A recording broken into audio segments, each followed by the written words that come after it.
मोहतरम सामीन, अस्सलामु अलैकुम वरहमतुल्लाहि वबरकातुहू। इस बार हम आपके लिए पेश कर रहे हैं क़िससुल अंबिया। चुनाचे अब हम आपको इदरीस अलैहिस्सलाम के बारे में बताते हैं। एक हदीस में है कि आदम और शीस अलैहिस्सलाम के बाद इदरीस अलैहिस्सलाम पहले नबी हैं। एक दूसरी हदीस में है कि इदरीस अलैहिस्सलाम पहले नबी हैं जिन्होंने कलम के जरिए लिखा और लोगों को किताबत सिखाई। हाफिज इब्ने कसीर ने उनका हुलिया कुछ यूं बयान किया है: पूरा कदोकामत, खूबसूरत, खूब रू, घनी दाढ़ी, उम्दा औसाफ के मालिक, चौड़े कंधे, मजबूत हड्डियां, दुबले पतले, सुरमगी चमकदार आंखें, गुफ्तगू बावकार, खामोशी पसंद, संजीदा और मतीन, चलते हुए नजर नीची, इंतहाई फिक्र खौज के आदि, गुस्से के वक्त सख्त गजबनाक, बातें करने में शहादत की उंगली से बार बार इशारा करने के आदि।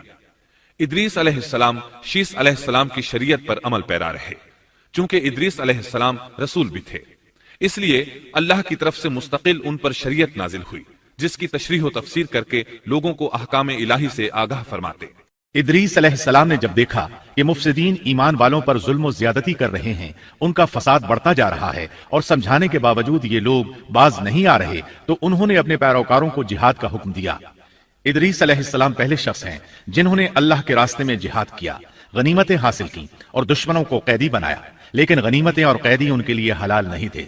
रसूलुल्लाह सल्लल्लाहु अलैहि वसल्लम पहले रसूल हैं जिनके लिए गनीमतें हलाल की गईं। लेकिन ये बात यकीनी है कि जिहाद सबसे पहले इदरीस अलैहिस्सलाम ने किया। उन्होंने जिहाद के लिए सबसे पहले एक लश्कर तैयार किया, फिर उस लश्कर को दो हिस्सों में तकसीम किया। एक हिस्सा प्यादों पर मुश्तमिल था, दूसरा सवारों पर। चुनाचे भरपूर तैयारी के बाद इदरीस अलैहिस्सलाम ने काबिल की कौम पर चढ़ाई कर दी। हक व बातिल के दरमियान जबरदस्त मार्के हुए। आखिरकार इदरीस अलैहिस्सलाम ने उन्हें घुटने टेकने पर मजबूर कर दिया। उनका बहुत सा माल व असबाब लूट लिया और लोगों को कैदी बना लिया। अल्लाह ताला ने इन तमाम बातों का जिक्र नहीं फरमाया, बल्कि अल्लाह ने उनकी सीरत के बारे में अपनी किताब कुरान मजीद में इशारतन जिक्र फरमाया है। मसलन सूरह मरियम आयात 56 और 57 में इरशाद होता है, और इस किताब में इदरीस का भी जिक्र कर, वो भी नेक किरदार नबी थे, हमने उन्हें बुलंद मकाम पर उठाया। उनके बुलंद मर्तबे के बारे में बुखारी और मुस्लिम में हदीस मौजूद है कि नबी करीम सल्लल्लाहु अलैहि वसल्लम ने फरमाया, मैंने मेराज की रात चौथे आसमान पर इदरीस अलैहिस्सलाम से मुलाकात की। वो चौथे आसमान पर बुलंद मकाम पर फाइज थे। इब्ने जरीर ने एक रिवायत बयान की है। वो रिवायत इस बात की वजाहत करती है कि अल्लाह ताला के इरशाद वरफ़अनाहु मकानन अलिय्या से क्या मुराद है, इसका क्या मफहूम है। इब्ने जरीर के अलावा दीगर बड़े बड़े मुफस्सिरीन और मुअर्रिखीन ने भी इस रिवायत को जिक्र किया है, लेकिन इसकी कोई सही सनद नहीं मिल सकी।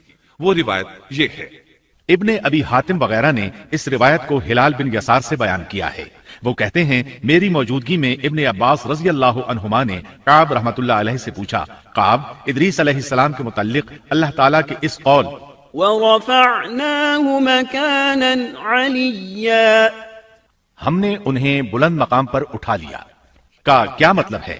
तो काब रहमतुल्लाह अलैहि ने जवाब दिया, अल्लाह ताला ने इदरीस अलैहिस्सलाम पर एक मर्तबा ये वही नाजिल फरमाई, ऐ इदरीस, तमाम अहले दुनिया जिस कदर रोजाना नेक अमल करेंगे उन सब के बराबर में तुझे हर दिन अजर दूंगा। इदरीस अलैहिस्सलाम ने यह सुना तो उन्हें ख्वाहिश महसूस हुई कि मेरे आमाल में रोज अफसू इजाफा हो, इसलिए उम्र का हिस्सा तवील हो जाए तो अच्छा है। उन्होंने वही इलाही और अपने इस ख्याल को एक रफीक फरिश्ते पर जाहिर करके कहा, इस मामले में मौत के फरिश्ते से गुफ्तगू करो ताकि मैं नेक आमाल का ज्यादा से ज्यादा वक्त हासिल कर सकूं। उस फरिश्ते ने जब ये सुना तो इदरीस अलैहिस्सलाम को अपने बाजुओं पर बिठाकर ले उड़ा। जब ये चौथे आसमान से गुजर रहे थे तो मौत का फरिश्ता जमीन पर आने के लिए उतर रहा था। वहीं दोनों की मुलाकात हो गई। दोस्त फरिश्ते ने मौत के फरिश्ते से इदरीस अलैहिस्सलाम के बारे में गुफ्तगू की। मौत के फरिश्ते ने दरियाफ्त किया, इदरीस अलैहिस्सलाम कहाँ हैं? उसने कहा, मेरी पुश्त पर। मौत का फरिश्ता कहने लगा, मुझे अल्लाह की तरफ से यह हुक्म मिला है कि चौथे आसमान पर इदरीस अलैहिस्सलाम की रूह कब्ज करूं। इसलिए मैं सख्त हैरत में था कि यह कैसे मुमकिन है। इदरीस अलैहिस्सलाम तो जमीन पर हैं। चुनाचे मौत का फरिश्ता इदरीस अलैहिस्सलाम के पास आया, उनसे इजाजत तलब की और उनकी रूह कब्ज कर ली। अंबिया को ये इम्तियाज हासिल है कि फरिश्ता उनकी इजाजत के बगैर उनकी रूह कब्ज नहीं कर सकता, और रसूलुल्लाह सल्लल्लाहु अलैहि वसल्लम को तो ये इख्तियार दिया गया कि आप दुनिया में मजीद रहना पसंद करें तो रह सकते हैं, या फिर रफीक आला की रिफाकत को पसंद कर लें। आपने रफीक आला की रिफाकत को पसंद फरमाया। اس طرح ادریس علیہ السلام کی روح چوتھے آسمان پر قبض کی گئی. انہیں بھی عیسیٰ علیہ السلام کی طرح آسمان پر اٹھایا گیا. فرق یہ ہے کہ عیسیٰ علیہ السلام کی روح قبض نہیں کی گئی.